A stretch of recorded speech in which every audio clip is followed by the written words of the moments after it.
Effectivement, ce soir, j'aimerais parler, donc nous sommes le 27 avril 2021 et c'est le lendemain de la pleine lune.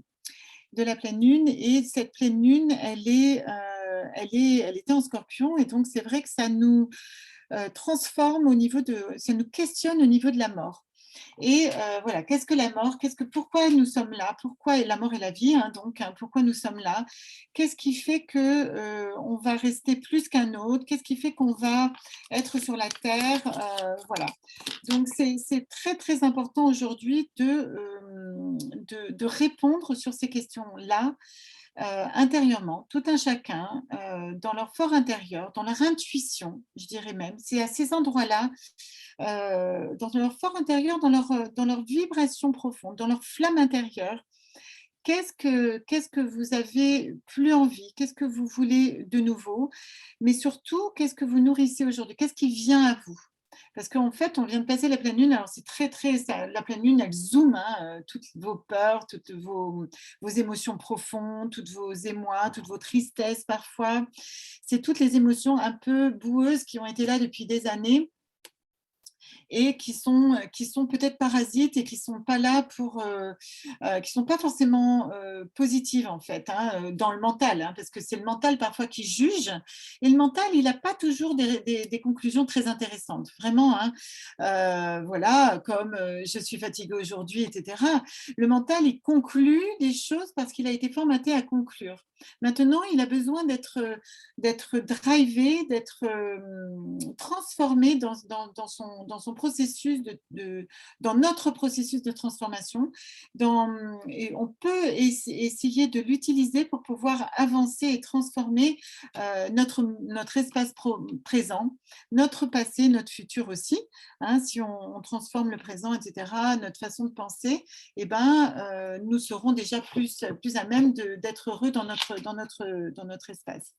Donc effectivement, voilà, aujourd'hui, donc cette pleine lune met en lumière toutes ces peurs, que ce soit au niveau de l'estime de soi, que ce soit au niveau financier, que ce soit au niveau d'un couple, que ce soit au niveau de la famille, que ce soit au niveau de toute chose, de la spiritualité, voilà, toutes les peurs sont là. Là, on vient de la passer. Donc, c'est vrai qu'aujourd'hui, normalement, c'est le premier jour de résurrection, premier jour d'une nouvelle, d'un nouveau temps, c'est une renaissance. Euh, pour moi, c'est une renaissance. Même si vous ne voyez pas, en fait, dans les prochains jours, vous allez sentir ce renouveau, cette vibration nouvelle qui va être qui va s'imposer à vous et qui va s'imposer comme quelque chose d'assez léger et d'assez profond en même temps à l'intérieur de vous, parce que c'est quand même, on rentre dans le taureau et qui est vraiment dans la terre, voilà. Alors c'est très lent le taureau, enfin, l'énergie de taureau au départ ça commence très très lentement. C'est un peu comme un diesel le taureau, ça avance tout doucement. Et puis ça va s'accélérer au bout d'un moment, ça s'accélère pour être vraiment déployé et fort.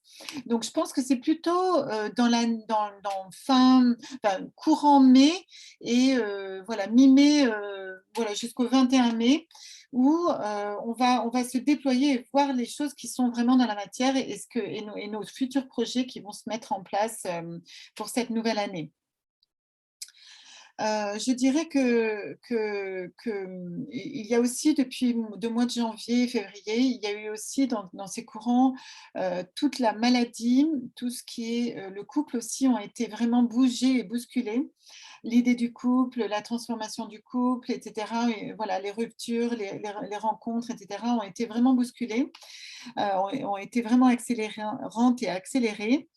Le couple et donc les projets, etc. Donc c'est vraiment tout ce qui fructifie des nouvelles énergies, des nouvelles communions, des nouvelles associations, pardon. Et là, on va voir se matérialiser ces nouvelles associations pour qu'est-ce qu'on va faire ensemble, etc. toutes les personnes qui partent, et c'est des grands portails aujourd'hui depuis le 21 mars, ça a été un énorme portail, une grande, grande, grande ouverture. Et c'est vrai que il y a eu beaucoup, beaucoup de départs et il y en aura encore beaucoup. Cette année 2021 a commencé le 21 mars et c'est vrai que euh, voilà, tous ceux qui ne croyaient pas de rester, même qui se battaient, etc., avec un mental fort, eh ben, ça n'est plus suffisant. Le mental fort n'est plus suffisant dans notre société. C'est plus, voilà, c'est plus ce qu'il faut. Aujourd'hui, moi, j'évite de penser, en fait. Il faut plus penser, il faut plutôt être et ressentir et vibrer, en fait. Réfléchir, bien sûr, hein, c'est pas penser, réfléchir. C'est plutôt réflexionner sur les choses, voilà, juste vibrer, ressentir, être dans le ressenti, etc. Et ça, je dirais que c'est plutôt d'actualité, hein, c'est plutôt d'actualité plutôt d'être dans une pensée, vous savez, de croyance. Il faut éviter d'être dans des croyances. Vérifiez vos pensées, parce que comment on sait qu'on pense, on réfléchit, ou est-ce qu'on est dans une croyance? C'est-à-dire si c'est quelque chose qui est récurrent et que c'est quelque chose dans lequel que vous vous enfermez, comme la fatigue, par exemple. La fatigue, c'est quelque chose que vous ne devriez pas ressentir. Ça veut dire que vous ne vous êtes pas écouté à un moment donné.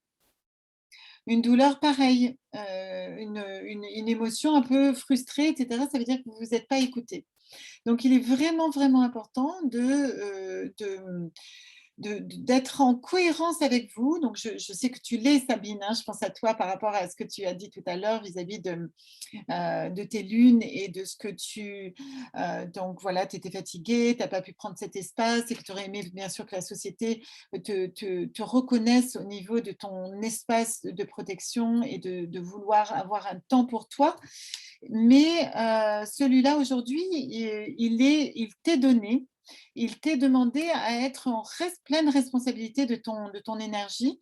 Et si c'est pas encore la société. Alors, la société se représente le masculin. Et c'est vrai que le masculin n'en est pas là encore, hein, d'accepter et d'accueillir nos lunes.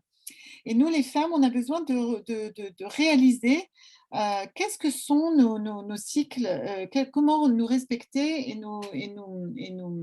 voilà, nous respecter complètement et entièrement à ce niveau-là.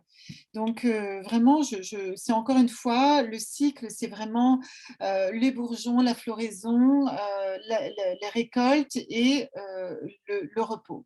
Donc ça, c'est vraiment important. Pour moi, le temps de lune, c'est le temps de la récolte et après, il y a le repos nécessaire pour l'individu pour renaître, se remettre à bourgeonner, remettre à floraison, la floraison pour redescendre, etc., etc. Et pour moi, être une femme cyclique, c'est pouvoir me vivre à chaque saison, me vivre à chaque moment et pouvoir et peut-être aussi le faire partager à son conjoint et lui dire ben voilà, moi je vis ça pour moi. Est-ce que tu me suis? Qu'est-ce qui se passe? Parce qu'en fait, en chaque homme, il y a une femme, il y a un féminin, pardon.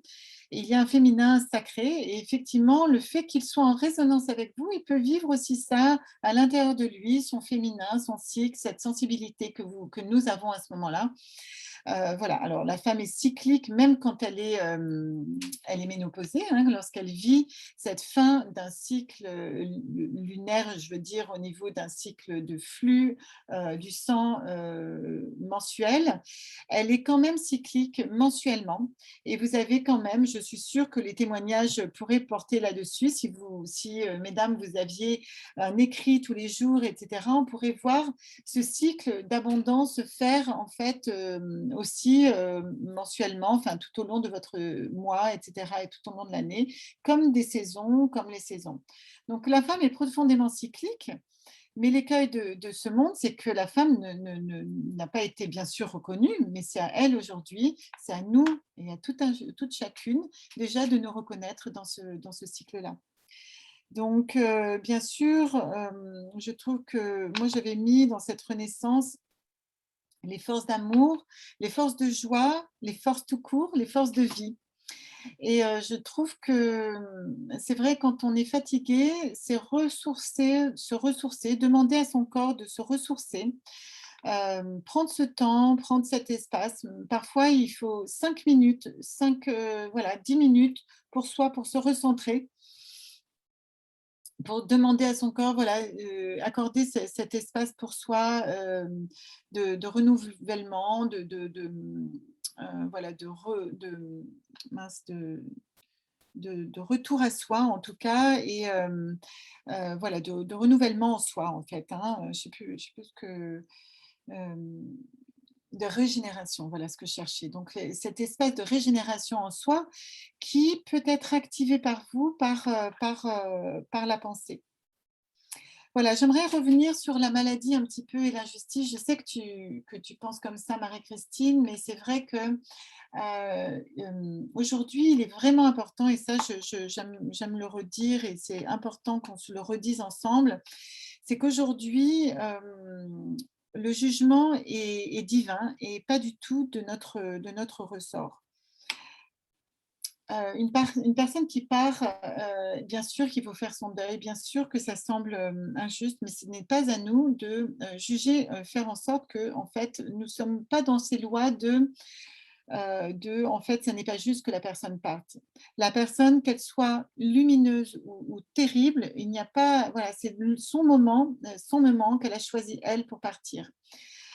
C'était le moment juste, même si elle a souffert, parce que la souffrance fait partie de la transmutation dans son corps et dans sa chair. Et voilà.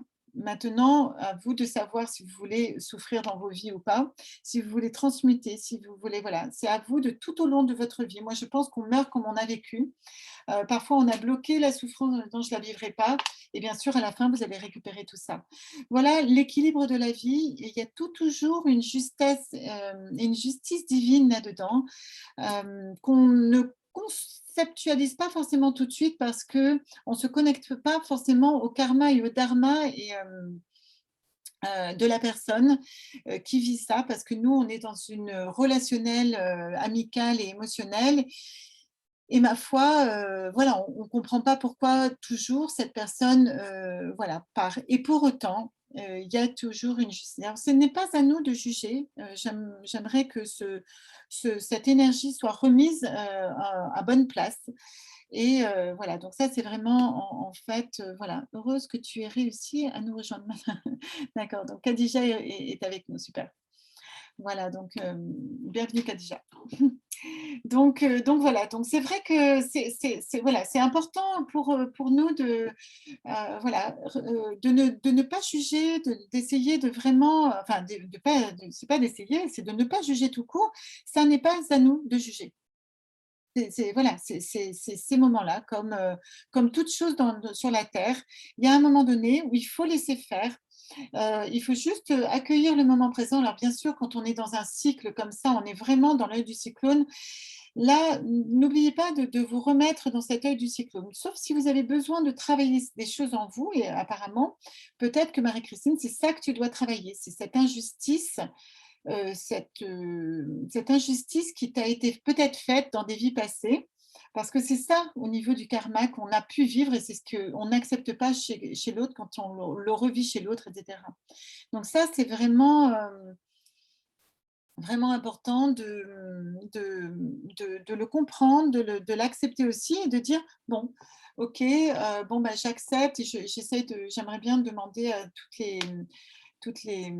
toutes les énergies nécessaires soient transmutées dans la bienveillance, dans l'amour et la lumière, et que tout redevienne fluide et que je ne sois pas, que je ne porte pas en fait ces énergies douloureuses et que je ne, voilà. Et donc c'est vrai que c'est vraiment un accompagnement vraiment certain. Voilà, donc je pense que c'est à peu près voilà, tout ce que je voulais dire par rapport à cela. Donc il est déjà 19h11. J'aimerais vous vous lire un poème que mon père a écrit, pour le réveillon, en fait, du jour de l'an dernier, donc le 31/12/2020, sur une hymne à la terre. Mais c'est vraiment, voilà, la terre, c'est votre corps aussi. Et je trouvais que un homme relié à la terre, parce que c'est un bâtisseur et que donc c'est très, très important pour lui, la terre. Je trouvais que voilà, la terre, c'est aussi son féminin, hein, parce qu'elle est féminine, cette terre, elle est profondément cyclique et créatrice par tous les biais. Et j'aimerais bien vous lire ce poème. Ça s'appelle L'hymne à la terre. Merci, petite terre, qui constamment nous nourrit. Les plantes, les céréales, les légumes et les fruits. Sans toi, point de salut. Tu nous donnes la vie, tu as tout préparé, tu nous as tout fourni. Les maisons, les voitures, les usines et les routes. Les ressources du sol, le miel et la choucroute. Les oiseaux, les poissons, les moules et les poulpes. Les chiens, les chats, les lions, les mythes et les loutres. On n'y fait plus attention, c'est un fait évident. Il nous suffit de tout prendre, on est des dominants. On prend, on prend, on prend, sans un remerciement. On va s'arrêter là et bien faire le bilan. Toutes les ressources minérales, végétales et animales, tu les donnes. Le jour, la nuit, le vent, la pluie, l'automne. Le soir et le matin, quand le printemps frissonne. L'été, l'hiver, la neige, les saisons qui rayonnent. Tu nous donnes beaucoup, on a si peu conscience. Que tu fais tout pour nous, c'est ta magnificence. Merci pour tout cela, c'est avec insistance que je t'écris ces mots de mon amour immense. Merci petite terre, qui constamment nous nourrit, perdue dans l'univers, mais qui nous maintient en vie. Ce merci, c'est bien peu, mais c'est la poésie qui clôture mon texte et répète mon merci. Jean-Paul, mon père. Voilà, donc c'est vrai que je l'avais là et c'est vrai que tout à l'heure, j'avais envie, ça fait un petit moment que j'avais envie de la lire, en janvier, etc. Et là, je trouve qu'on est en pleine floraison, on est en plein bourgeonnement, pardon. On est en plein printemps et le printemps est le bourgeon. C'est les bourgeons on voit les petites feuilles dans les arbres en ce moment, hein, que ce soit les oliviers ou les amandiers ou alors voilà, les noisetiers qui s'ouvrent comme ça, ces petites feuilles toutes fines qui paraissent comme de la soie et qui sont juste voilà, ces premières prémices d'un temps nouveau, en fait, promesse d'un nouveau temps. Et c'est vrai que cette hymne à la terre, elle me touche profondément parce que j'ai l'impression qu'il parle à sa terre à lui, sa terre de féminin, notre terre à nous. Euh, il nous rappelle qu'elle est nourricière et qu'elle nous a tout donné. Aujourd'hui, il est grand temps de lui rendre les choses, c'est-à-dire de respecter tout cela et de se respecter soi. Pour moi, je suis profondément émue de qui je suis en tant que femme sur cette terre, dans cette vibration et voilà, dans cette volonté d'existence juste au niveau de mon ressenti, en tout cas. Je suis profondément touchée toujours par les femmes, par leur sensibilité et leur volonté, leur force et leur puissance. La femme tourne dans le sens évolutif, il est grand temps de la mener à jour et à bien. Il est temps que les hommes la respectent et la regardent. Aujourd'hui, je parle au nom de toutes les femmes. Nous sommes et nous serons les créatrices de ce monde de demain. Donc portons cette joie, cette force et cette puissance de renouveau, de résurrection en nous. Et voilà, je vais vous donner cette petite méditation de renouveau et de résurrection aujourd'hui.